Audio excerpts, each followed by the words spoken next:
pop quiz hot shot. What do Blackie Lawless, Alice Cooper, and Dave Mustaine all have in common? Nope, it's not that they're all hard rock and heavy metal gods. It's that they're all born-again Christians. Sounds crazy, right? That's the topic of tonight's Loudini Hard Rock and Metal Circus. You're listening to the Loudini Rock and Roll Circus, changing rock history one podcast at a time.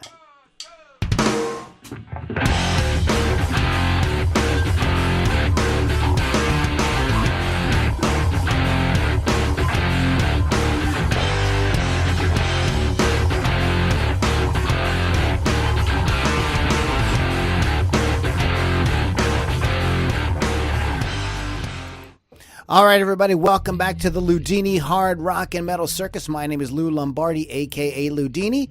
Sitting with me tonight in the co-pilot's chair once again is the lovely and talented Miss Lily V6. What's up? Very talented, not necessarily coordinated. No, that is not a thing. But we're going to be talking about that in a little bit. Let me get your mic a little hotter. So we're going to be talking about that here in a few minutes. Never dull. Let's see. You are listening to Loudini. I'm adjusting things, guys. Just talk amongst yourselves. You are listening to Loudini Rock and Roll Circus. Our website is loudinirockandrollcircus.com. Check back often. Tons of great things like this, Loudini Hard Rock and Metal Circus. Lots of interviews, plus my daily show that I am refining and working on as we go. I pick some cool topics and we talk about them every single day. So please check that at loudinirockandrollcircus.com. All right. Special shout out to Rock Rage Radio. Thank you to John and Gigi for having us, for being I guess a sponsor in a way. They put us up there. They took a chance on us and put us up there on their station. We're happy to be and proud to be part of the Rock Rage Radio family. And you can get that where? rockrageradio.com or free app for your smartphone. 24/7 rock and metal. Well, I mean, what more could you want? Well, there's several things, but that's on my list. That's on your list? 24/7 If you want to do the list of things I want, that could be a whole podcast. Okay. All right. So today's topic is going to be artists that have converted. And I want to cover some stuff, and maybe you guys are going to go. I'm going to throw this out there at the beginning of the show, and we'll see what kind of comments we got. First of all, we ran a Facebook post on this starting yesterday, I believe. Yes. And OMG, just the response has just been incredible. Overwhelming. Yeah. I mean, we talk about this all the time. Like, we pick a topic. And go, you think people are going to get into this? You think people are going to want to talk about this? It's always the ones we're not sure of that have the biggest response. Yeah, and then before you know it, you do something like this, and it's like freaking huge. Yeah. So a lot of great comments, a lot of good discussion about it. But some of the things that I want to know, that I'm very curious about, is why, and somebody sort of touched on this a little bit on their post, why Christianity and not Islam or like Scientology or something. I mean, it seems like a lot of African American people were converted to Islam. Like that was a thing like in the 60s, with Malcolm X, Muhammad Ali, people like that, So Cat Stevens, didn't he do that? Yeah, Cat Stevens. So there was a lot of people that he was an African American. But in any case, and then there's a lot of people we know in Hollywood that are into Scientology. So this is very interesting to me. And I want to know, do you guys think that converted rockers can still rock? Do you think it's still good? Do you think it kind of takes something away? Do you think maybe you think it adds something to it? So there's, there's a long history of this, like a very, very long history of this, going back to like the 60s and the 70s with artists, 80s, all the way up to this has been this is just a giant thing. So we're gonna explore the whole thing. And also, we watched, both of us watched the trailer to, Lily, what's it called again? The Dirt. The Motley Crue story. Oh yeah. My God. So what do you think? I mean, do you think that's going to be good? Okay, so my thoughts on this are, okay, first of all, this is a long time coming. I read this book years ago. I've always wanted it to have a movie. Finally, they announced the movie, and then years later, it's finally we see the trailer, so it's out next month.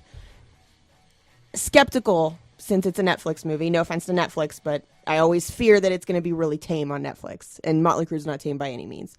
When I saw the trailer, it completely blew my mind. I'm like, okay, so now I really, really, really want to see it. I don't think it was cast perfectly well. I think the guys are too pretty to be Motley Crue. Motley Crue's dirty. I need to see some dirty guys. Sorry. But the guys they chose are very model-esque, except for Machine Gun Kelly, who's playing Tommy. But the other guys are pretty model-esque, and it's just not how the guys were. And we'll see how it goes, but I'm excited to see it. March 22nd. I'm excited to see that. I'm going to have a watch party.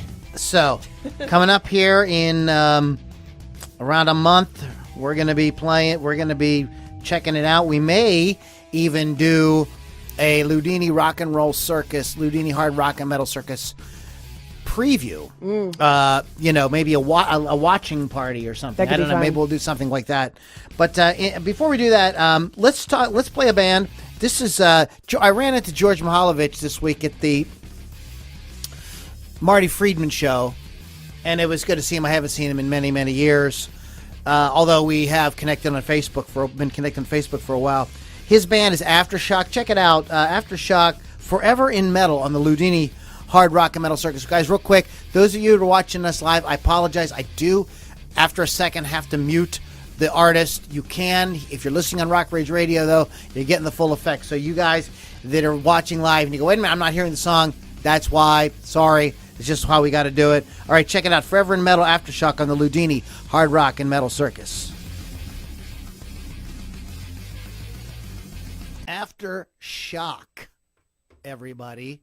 And they are a premiere here. Thanks to George Mihalovich for reaching out, or for running into me and us hooking up. We had talked, I think we talked a while ago about the band, but never got around to getting them on the show. So that was Aftershock, and really great band. They have a great singer, great guitar player. It's really good stuff. I highly recommend that you guys check them out. Let's go ahead and throw out that website as well. Their website is, come on, computer. Oh, goodness. Of course, the computer doesn't want to work. It's Aftershock.com. Aftershock with no C. So, there you have it. Bob's your uncle. You don't have an Uncle Bob? Well, I feel sorry for you. That's okay. And we saw, before we get into our topic tonight real quick, we saw Marty Friedman Sunday night. It was freaking awesome. That bass player is killer. Kiyoshi, is that how they say her name? I don't know. I didn't catch anybody's name. She was awesome. She was really awesome. She was all over the place. Her hair flying. She killed it on the bass. She killed it on the bass. I was like, I didn't even have to know, man. And their drummer was pretty awesome too, but of course Marty flipping around with hair. I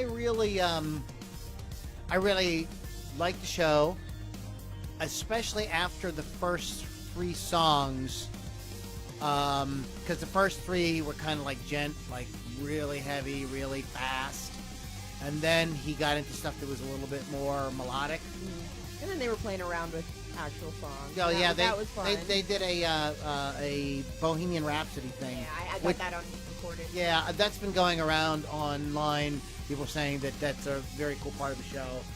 Yeah, the whole band was great. It was a great show. How about Immortal Guardian? I did not see the opening act. So tell me about the opening act. Okay, so from here, Pittsburgh is Shattered, and oh my God, my brain just broke. Immortal Guardian. No, there was another opener. Leprosy. Oh my gosh, not Shattered. Leprosy. Leprosy open. They are very heavy death metal, and they typically do sort of a blood show with their act, but they didn't do it. I'm assuming the craft house probably didn't want them to do it. However, people were eating. Yeah. They usually tear people's guts out on the stage and stuff, and like abortions and that sort of thing. Wait a minute. I thought you criticized. You said you didn't like Wasp because they did that. I like them. I don't want to see it. Oh. I don't want to see it. You like abortion. You just don't want to watch it. Exactly. That's exactly what we're going with. Anyway. Immortal Guardian I had never actually heard of. until this show, and I didn't know what to expect. Dude plays guitar and keyboard on his guitar with another keyboard. Oh, cool. At the same time. I have it all in recording. It was the coolest thing, and I'm sorry I don't remember any of their names. I did get to meet them. I did catch a drumstick while I was there and got it signed. Oh my gosh, but they were all over the place. It was very energetic. It was not crazy heavy. It was very melodic, and I loved it. But I absolutely recommend seeing the show if it comes to town, wherever you guys are. Please go see the show. Immortal Guardian, I want to buy all the things now.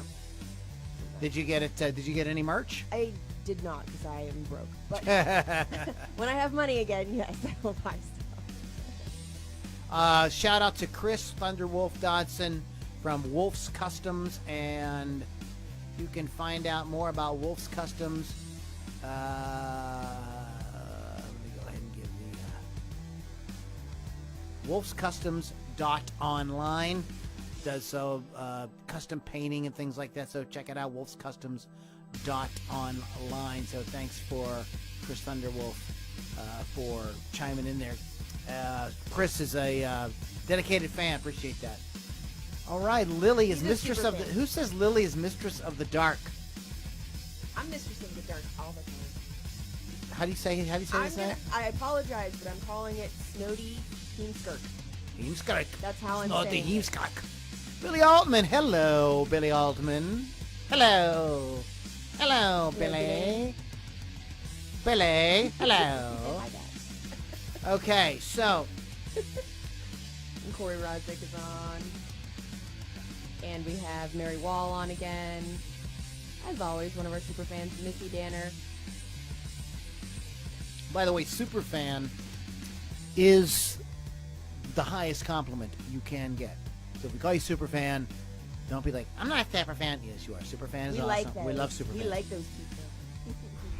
Okay, let's get into this Christian thing. So there's a whole bunch of people, and a whole bunch of people, there was a bunch of people I knew of. And then as I researched this topic, I was a whole bunch of people I had either forgotten about or did not know about. So it's very kind of interesting to go through. This got a lot of interest this week on Facebook. So we're going to put together a list of about 10 we're going to talk about here. So Lily, why don't you? We don't have this is not like a ranking. I don't this have is a just, ranking. Yeah, we can't really rank these. Yeah. So who do you want to start with? I guess we can start with Nico McBrain from Iron Maiden. Okay, so explain who he is. He's the drummer for Iron Maiden, if you haven't seen Is he Iron still in Iron Maiden? That I don't think so. But I didn't check that out. I don't think so. And does he have a story? Does he say has what he sort of a little story, yes. So he gave his life to Christ in 1999. He had an emotional experience going to church with his wife. He did not explain what the emotional experience was, but he was moved while he was at church with his wife. He said he's also not trying to convert any of his bandmates, or maybe he'll film it in. He's just leading them on his route, and if they choose to follow God's plan according to the Bible, that is up to them. So he's not going to push it on his bandmates, and I don't see any difference in their music going from 1999 until now. So obviously I don't think it had any sort of influence on their music for that. And I don't want to say, he's just a drummer, but he doesn't write lyrics or anything like that. But I feel like he would try to maybe influence that whole thing, or even quit and go and do his own thing. Right, which some have done. Mm. So do you want to talk about maybe somebody who has quit and gone on and done the Christian thing? I really don't know anybody who's done that. Are we talking about Welch? Did he do that? He is back. Go ahead and talk about Welch for a second. Okay. But he is actually back with Korn. Okay. Oh, I didn't even... See, I don't listen to Korn that often, but I did read about, Head Welch, guitars for Korn. He was heavily addicted to drugs and alcohol. He found God in 2005. He says one day he was just going about doing his sex, drug, and rock and roll thing, as, rock stars do. And the next day he just had a revelation of Christ and decided he was right then and there changing all of his ways. And he has a solo Christian album and speaks at a lot of Christian events. and he says that basically God gave him a clean slate by hitting a reset button. I think that is a reoccurring theme with a lot of these folks is the involvement of the drugs and the excessive drinking to the point where it's interfering with life, relationships, health, work, obviously. And I think that is a possible motivation for a lot of these folks to do this thing. I think there's other motivations as well. You mentioned Nico McBain. Did I say that correctly? I call him Nico. Nico McBrain. Yeah. McBrain, sorry. McBrain? Yeah. McBrain. Another guy who was influenced by his significant other. Another rocker who was influenced by a significant other was Jonathan Cain, who is, of course, one of the principal songwriters and a keyboardist and sometimes rhythm guitarist in Journey. Yeah, I didn't even know that one. Right, and he had met a lady on an airplane, and they started talking, and she invited him to church, and he got involved with got the born again thing going on. I don't know that a with guy that. could influence me to go to church. I don't know if that could be a thing. That's cool, but I don't think I don't. This think is the difference between men and women. Right here. Absolutely. Absolutely. A woman She must have been really hot. A woman can get a guy to do stuff like that. It's much harder for a guy to get a woman to do stuff like that, for sure. Absolutely. It's not even a question. So yeah, that's another example. But an example of somebody who has sort of like left behind and kind of went on and done a Christian thing is, and this is a guy I did not know about. I didn't know that, so just a second. And it's, you know the song Rock and Roll Hoochie Coo? I sure do. Sometimes guitarist with Johnny Winter. Also worked with Alice Cooper and Steely Dan. Cyndi Lauper. Rick Derringer. And instead of singing Rock and Roll Hoochie Coo now, he sings Read the Word, Live It Too. So he changed. Yes, he's gone into contemporary Christian music now. Interesting. I don't know. Interesting. That is, yeah. Yeah. Not that so Stryper obviously is a Christian metal band. I don't, it's like that I don't dig it. It's just that it doesn't seem badass enough. Well, see, that's the thing, and that's the kind of a question I want to get into is, are you, without the sex and the drugs, is there still rock and roll? That's a great question. You know, that's like, how rock and roll can you really be? I think that some of the people we're going to talk about here a little bit later on in the show have found a way to bring in the sort of fire and brimstone aspect of Christianity and make that really work really well with their style of music. And it's not that far off. But some of these artists that don't really have that vibe going on, it seems they seem like kind of strange bedfellows. You know what I mean? The Christian thing and the rock and roll thing. Yeah, it doesn't seem like it's something that would mesh. And of the artists that have gone on to try to bring that into their music, there's plenty who we talked before who have not. They just continue just doing what they're doing. And you don't even know. You're none the wiser. Yeah, you're none the wiser. It's not something that they, advertise. I mean, the sort of justification or idea behind that is, and some people mentioned this on our Facebook post this week, is that like it's a job. It's like acting. It's, They're just keeping that life separate from their work. Right, that's their work. It's just their job. I mean, if you were a born-again Christian and you were a cinematographer, would you do work?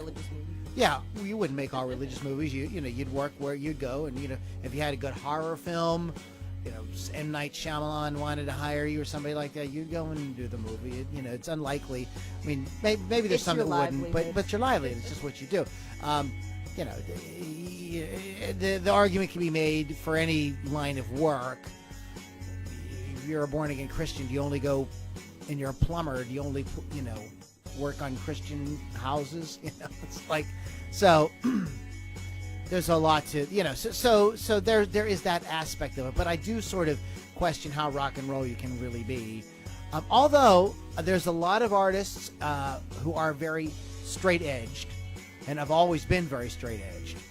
There's also since the in the post-grunge era, from post-grunge till now, rock is a lot different. The hard partying, hard drug taking, the Tommy Lee type characters and stuff like that. There really aren't as many of those out there. You've got more guys like Adam Levine, who's into yoga.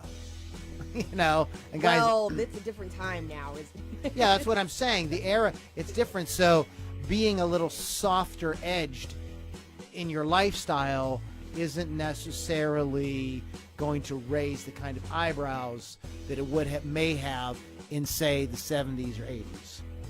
But it's so much more fun. Well, that's the sort of the debate is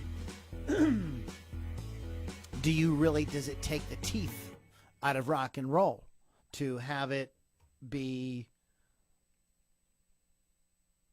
Christian or whatever. Why don't you go ahead and talk about somebody else? I need to make a setting adjustment here. Okay. So I have an interesting one here. Dan Spitz from lead guitar of Anthrax. He's what they call, and I'm going to probably pronounce this wrong. Messianic. Okay, Messianic Jew. That's how I was going to say it. So basically what that means, it's a blend that upholds Jewish customs, but you're acknowledging that your salvation is only possible by accepting Jesus as your savior. So it's sort of a kind of a mix, I guess, of that, but that's still, and he did that in 2000, so it's still converting to that sort of standard. And what's he doing? Is he doing music at all? He's lost interest in his music. He still does.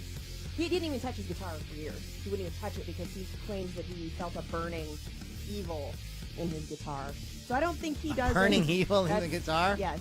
Like he touched it and he felt it burning. He said it was crazy stuff. Well, maybe, I think there's some creams and stuff you can get for that. Right. He didn't play for 4 years. I don't think he does anything crazy now. I think he plays. It's just not that sort of playing. So the devil. The devil. Music's the devil. It's all about the devil. Speaking of the devil, this is Chip and the Charge Up, front row on the Loudini.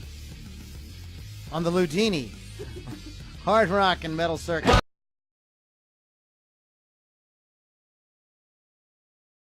Chip and them their Charge Ups. And I just think those guys are just ducky. Let's go ahead and give you the website. Hopefully it works better than Aftershok's. I had that Aftershok's. It was my problem. We played We opened with Aftershock. Go to Aftershock.com. That's Aftershock with no C. Chip and the Charge Ups. It's thechargeups.com. And we're going to be rocking out to some Strange Love here in a little bit, and then some dark entries. So good stuff is afoot here at the Loudini Hard Rock and Metal Circus. Our website is LoudiniRockandRollCircus.com.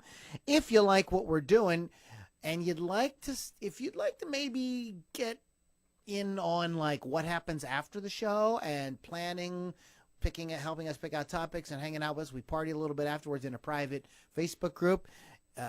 Plus, I do my daily show from there, and you get to chime in with ideas, and we go back and forth, and there's some very cool people. It's a great way to meet up with some other cool people that are really into rock.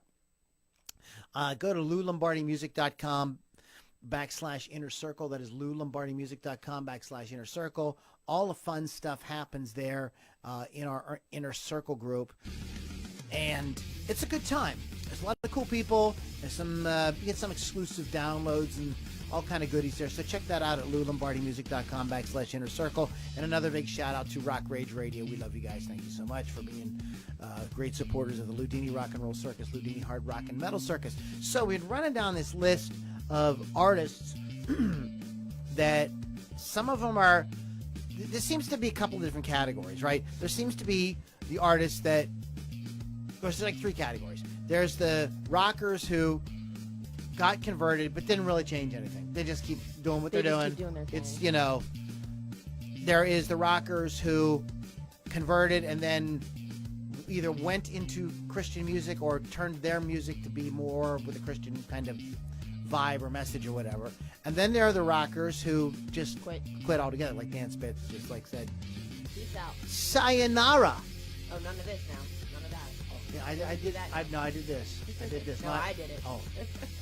Can't do no devil horns. Not with that. When you're talking about Jesus and all that. You might not like it. Anywho's, so what else? Who else we got on the list there, Lily V6? Sorry. I'm gonna go with one that some people didn't really know, but I knew, and it's an obvious one. It's gonna be Blackie Lawless from Wasp. We are sexual perverts. And they haven't changed the name of the band, right? No, it's still the same name. However, he is doing some Christian-oriented, the Christian-themed kind of music now, even though it's still very heavy. Yeah, and it still sounds good. I'll listen to some of it. I'm trying to find there's an article on Loudwire about this. I'm just trying to see if there's any. I just want to see if there's any quotes we can pull real quick. Well, anyway, he said he initially was very religious, and when he was a kid, he went to church all the time, and he left that whole scene and studied the occult for like 20 years. You know, as people experiment when they are sullen teenagers and grow up and want to do other things. And he believed he was actually mad at God. You're here for the music. And then just one day he realized he wasn't mad and he didn't want to walk around with the anxiety of what's going to happen to him or where he's going or if he's going to hell, basically, is what he's worried about, which is what a lot of people worry about. So he started reading the Bible, and he feels that it was not written by men but by a living God, because it's too complicated to be written by men themselves in his head. I'm not saying anything else because we'll just get into that discussion. Right. And he feels that he always speaking of religion in his music. He just wasn't conscious of it. And he also goes on to say that it's not so much a conversion, it's sort of an extension. He just fell away from it and came back. That's how he feels what happened in his life. Is there any, this is a question that was put to him on Loudwire. Is there any sort of atonement you've gone through since restoring your faith in God? You don't play F like a beast anymore. Blackie's response is, once a person has truly repented and comes to the true faith in Christ, there's nothing else that needs to be atoned for. All past, present, and future sins have then been immediately forgiven, so there's nothing else that needs to be done, and specifically nothing else that the individual can do, because that forgiveness is then complete, which is the evangelical. Yes, and I will talk about that in a little while here. It's not a progressive doctrine, as some people believe, where a person needs to keep going back time after time to ask for forgiveness for things they've done. The Bible says Christ's blood cleanses once and for all. So that said, no longer do songs like Animal, because Scripture tells us, let no corrupt speech come from your mouth. So that's why I wouldn't want to do those sorts of songs. But it is certainly not because of any attempted future atonement on my part. That gets done the moment you first come to true repentance. Just real quick about F-bombs. Someone might ask why dropping the F-bomb is such a big deal. Well, if the Ten Commandments tells me not to commit adultery and I continue using a word that describes the act, then what does that say about my understanding of that commandment? I kind of disagree with that. Well, we could disagree with you. I just wanted to kind of portray his religious point of view, and I think that quote really does that. This isn't about whether we agree or disagree. I just don't think the F-bomb is that bad, because it doesn't necessarily mean adultery.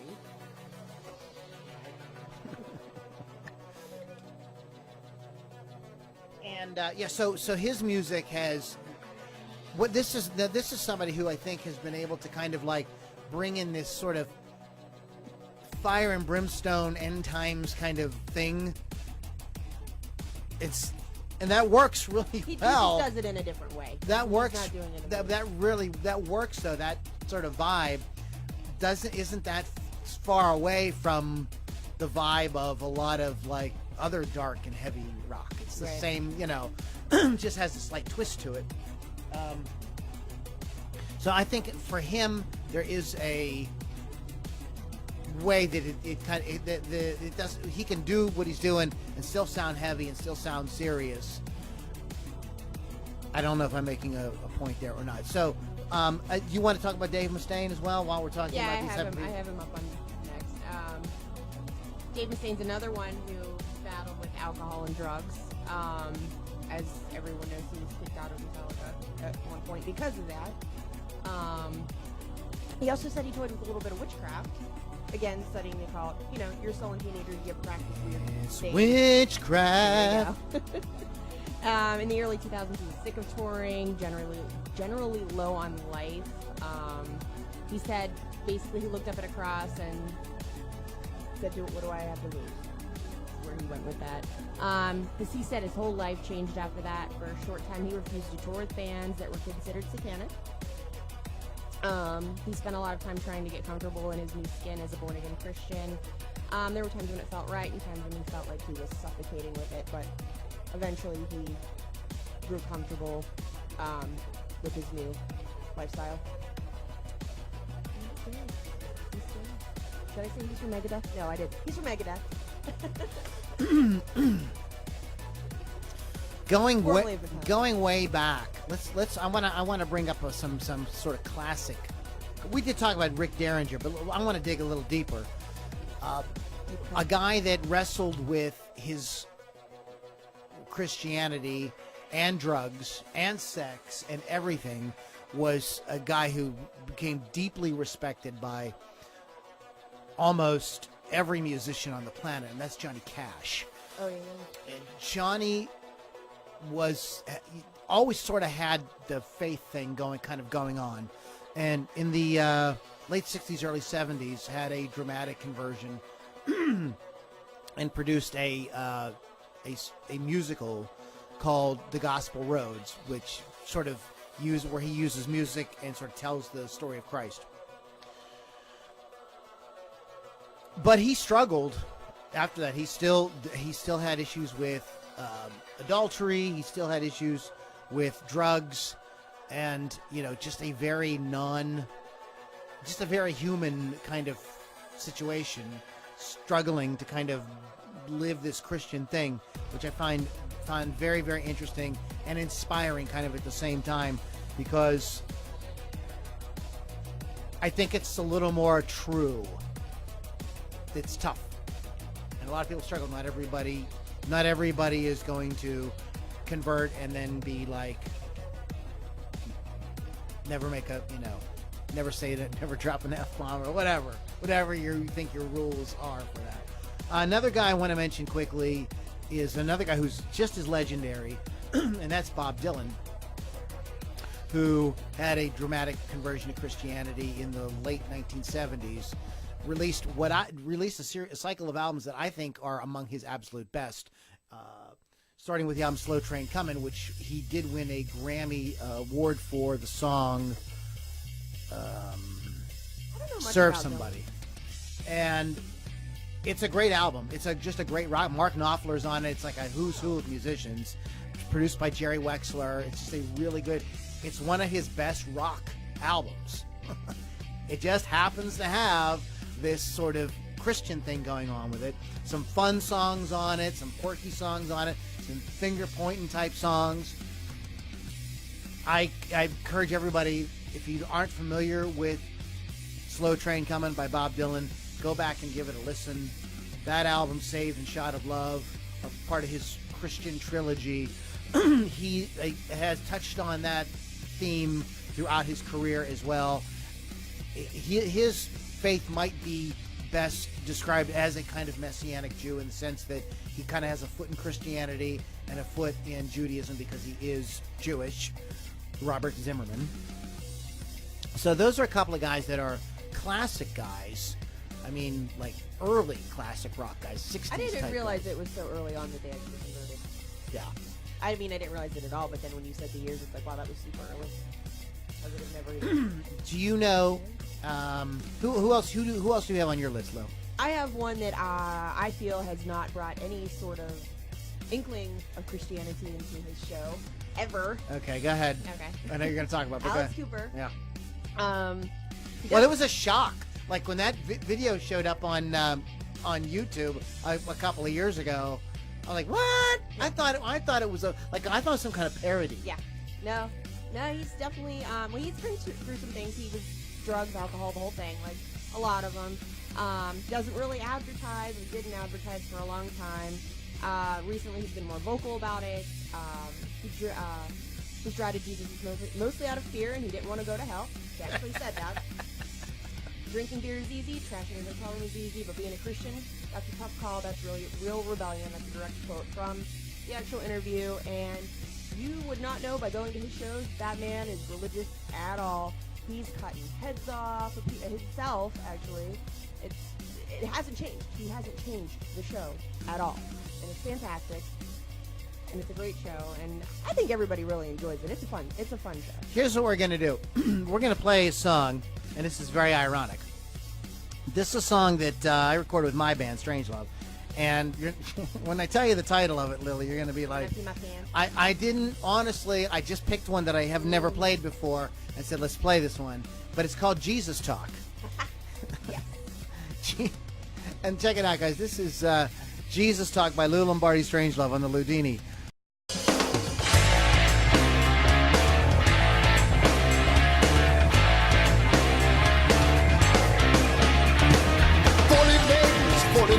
A stranger I have been to the man I thought I knew and all his unwashed friends. Dirty streets, broken lights with burned out basement shells. It's not the place that I call home, it's just a place that I know well. Bloody knees sting the fold on the church and haunted hill, while specters of my past they return to drink their fill. And in my time of dying led to the gallows pole. She kissed my lips and spoke those magic words that made me whole. Let me talk to Jesus. We'll talk to Jesus. Let me talk to Jesus. Talk to Jesus. We'll talk to Jesus. Let me talk to Jesus. We gotta talk to Jesus. Talk to Jesus. Late nights on the road from the house of broken dreams. Well, I met that holy 12 from the valley of the kings. With their tongues of fire, they singed my heathen ears. They spoke those magic words, but I did not want to hear. We'll talk to Jesus. Let me talk to Jesus. We gotta talk to Jesus. Talk to Jesus. We'll talk to Jesus. Let me talk to Jesus. We gotta talk to Jesus. Talk to Jesus.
.com and get your own copy of that if you'd like. Yeah, Jesus Talk, which is not a Christian rock song.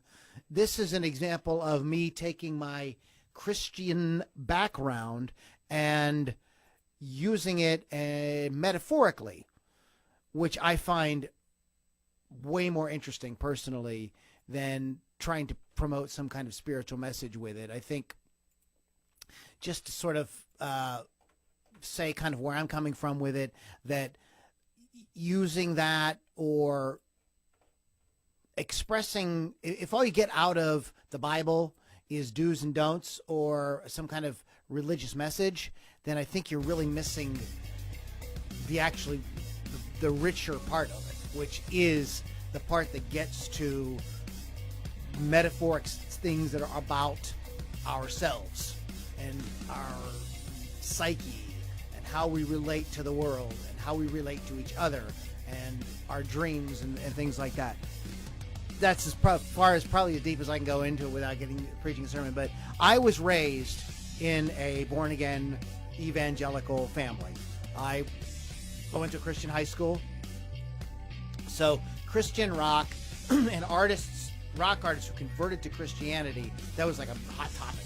We were always talking about that because in evangelical Christianity in the late 70s and early 80s, there was a sort of, well, it was not cool in in evangelical circles to be playing around with anything secular. So you shouldn't be listening to secular rock. You shouldn't be listening, there were a lot of movies and stuff were taboo.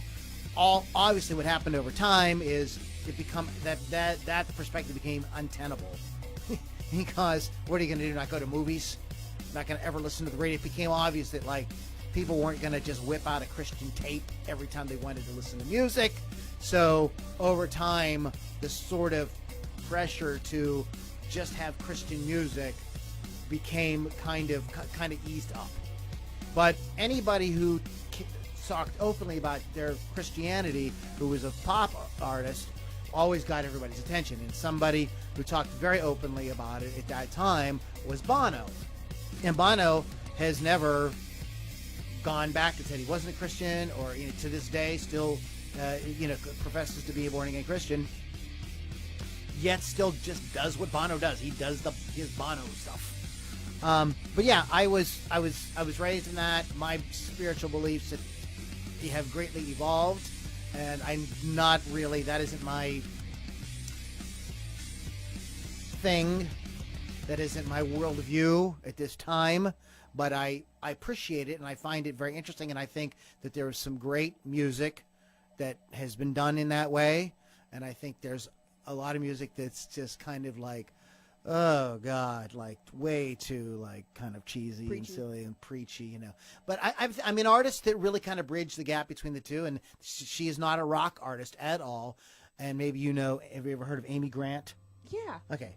And she did a song with Peter Cetera. She sang the song Baby Baby. Mm-hmm. But she started out as a contemporary Christian artist. Mm-hmm. And was able to kind of progress into secular, quote-unquote, secular music. Which... She was super pretty. And I think a lot of country artists as well have always kind of had a hand in the Christian sort thing. Of a message in a lot of Yeah. There's sort of a message in a lot of songs, and a lot of those artists, if you would say, well, I'm a Christian, they're Baptist or whatever. It just isn't necessarily out there. It just seems a little crazier when it's somebody who cuts their head off on stage, or has a saw blade codpiece, which I don't think Blackie still does. I would assume he does not. However, when you go from that to Christian, it's a little odd. Yeah. It seems a little odd. It seems a little odd. Do what you do. I don't care. Nobody cares. But it's just weird now that you had this and I had this. But yeah, so that is why, and I want to mention, is there any artists you want to mention? I want to go and talk about our Facebook post, and there's one more artist I want to mention. I have my list. You got my list. Okay. I want to talk about one more artist who I think everybody out there, if you like hard rock and metal, you owe this record one listen. You heard of the band Kansas, right? Yeah. Okay. In late like about 1980, their guitarist, the Kerry Livgren, the guy who wrote "Carry On, Wayward Son" and "Dust in the Wind," had a conversion to Christianity, and he did this record that is wildly interesting. He called it Seeds of Change, and it is a sort of who's who of rockers from that time. They weren't Christians. He was Christian, but he doesn't sing and he doesn't front a band. So he brought in all his guys to do this record with him with his sort of like Christian theme. And he brings in people like Ronnie James Dio. It's very interesting to see her, Ronnie James Dio, sing a couple of these songs that are like blatantly Christian songs. But the musicianship and the songwriting on this album is just top freaking notch. Production, top freaking notch. Do you know who David Pack is? David Pack was the lead singer for Ambrosia. I would definitely know that is. Yes, you do. You're the biggest part of me. Oh, yes, I know. You know, who that is. kind of like a, love songs and all that. Yeah. But Ambrosia was originally a progressive band before they went to this sort of like jazzy pop thing that they did. And he has Dave Pack sing on a couple songs, and it's like some of Dave Pack's best singing ever. I mean, he sings balls out. It's great rock and roll. They were moved. Yes, the drummer from Jethro Tull is on it. fun. There's a lot of cool like artists guest on it and play on it. And I highly recommend that you check it out. It's one of those like, yes, the Christian message is pretty much in your face. However, the musicianship and the songwriting, the playing, and the production are so freaking great that it's a gem. It's a real gem, and you're kind of like doing yourself a disservice if you write that record off just because of the Christian thing. Okay, so I just wanted to kind of throw that one out there as a sort of final thing.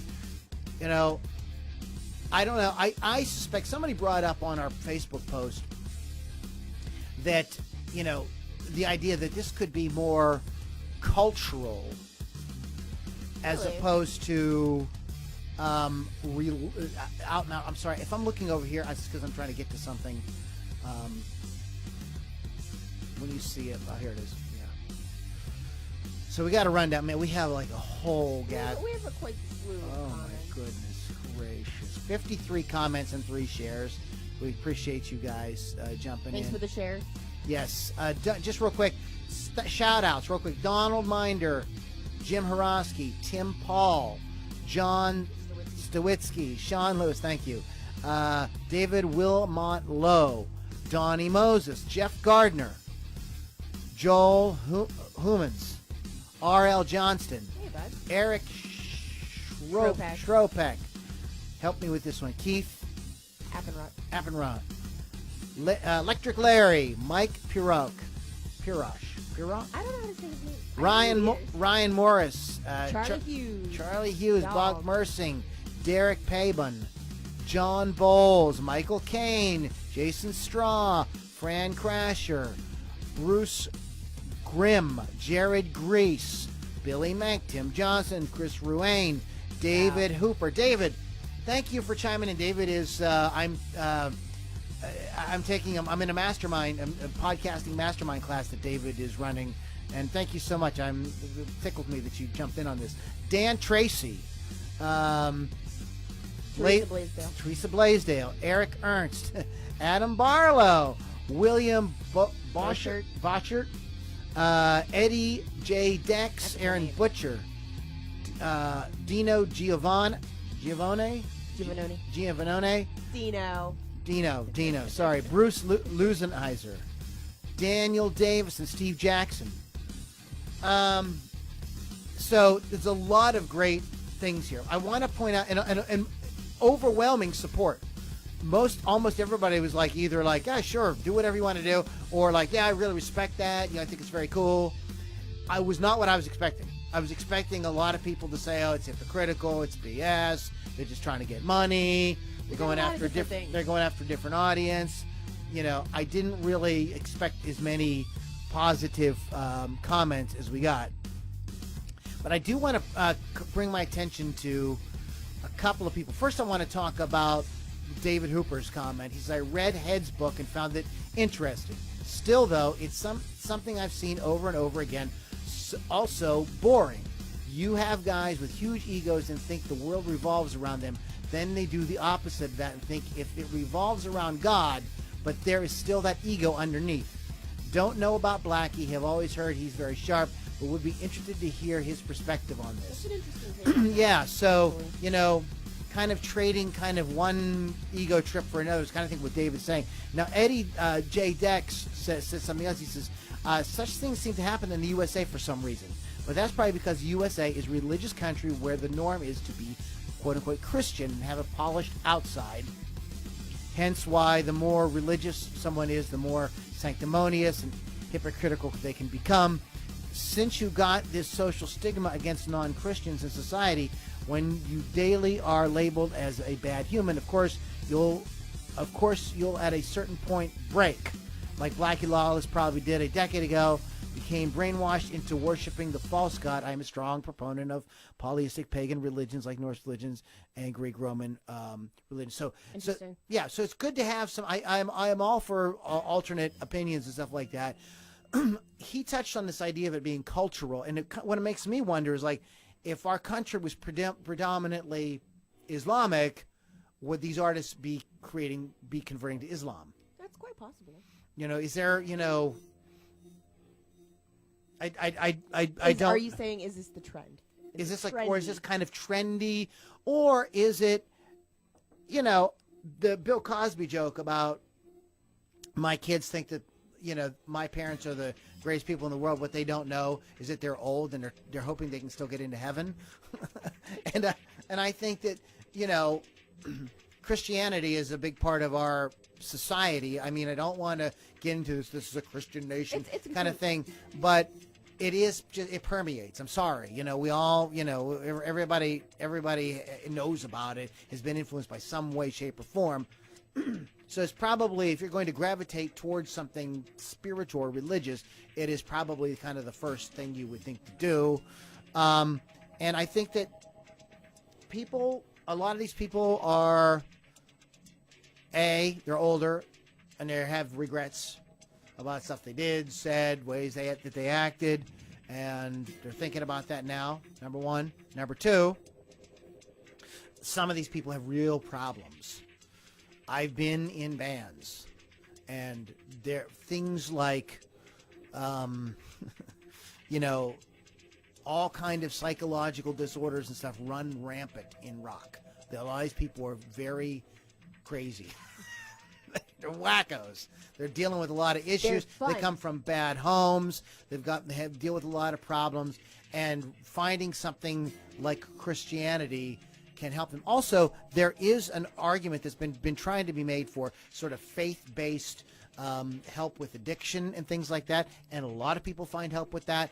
I'm not here as a proponent of that or opponent of it. I'm just saying that there is that, and it seems to be part of some of these people's story, the drugs and whatnot. I think it helps to have some sort of a faith at that point too. Yeah. I mean, a guy we did not mention, and he wasn't. Lou Graham. I didn't know that. Yeah, from Foreigner, same thing. So it's a wildly interesting topic. We're gonna come back. We're gonna play one more band, and then we're gonna come back. But I want to play. Dark Entries, Manifesto. We're gonna be back to wrap things up, guys. Any final comments, ideas? Let us know, and we'll be back here in a couple minutes.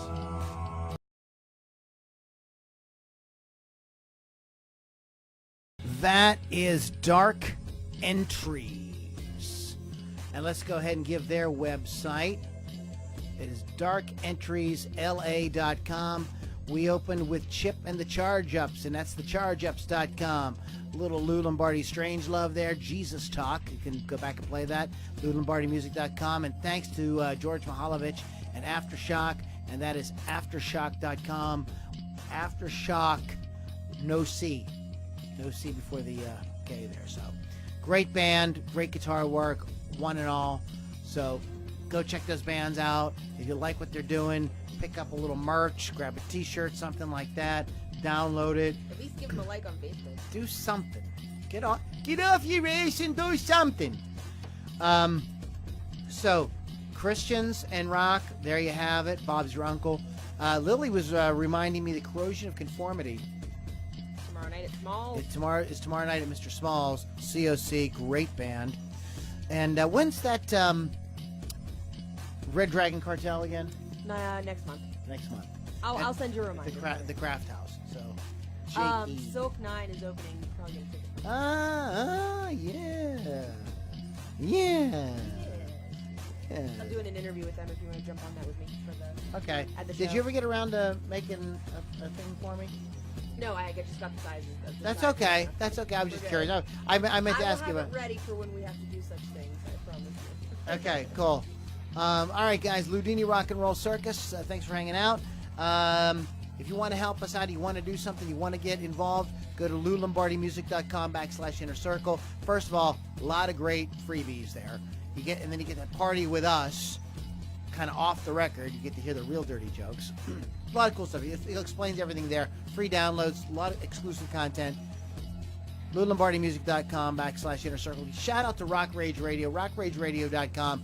Get the app, put it on your mobile device, and It's you can free. it's free, and you can rock out anytime you All want. day. There's tons of great jocks on there, tons of great music. Well, they cover like everything from like newer stuff to Everything. classic-y Also, stuff and 80s. I don't know if you knew this. We have Country Rage Radio too. Country So for you Ride. people who maybe don't like heavy metal or hard rock, we have country too. Country Ride. Well, know if you knew that. golly, kiss my grit. Wow, and there it is. And boom goes dynamite. But yes, we have something where there is something for everyone with us. I think Shaking the Rafters with Michelle after me, she does more of the 80s glam rock stuff. And what do you do? I do a mix of. I do mostly locals, but I kind of do a mix of classic rock versus hard rock versus heavy metal. I do it all. I do it all. All right, kid. All right, guys. Then we're going to get the hell out of here. Loudini Rock and Roll Circus. Catch you guys all next time. Keep rocking, keeping it real. And we'll just keep cranking up the great rock, man. And share the... Oh, you forget something. Share the pie. If you haven't already shared it, well, you're listening to it on something that has one of these little, like, links to Twitter It'll say or share. Instagram. Or just hit that button and share whatever your favorite social media is. So, this just helps keep great guitar-driven music alive and in the consciousness. So, all right, guys, take care. We'll catch you all in the next Loudini Rock and Roll Circus.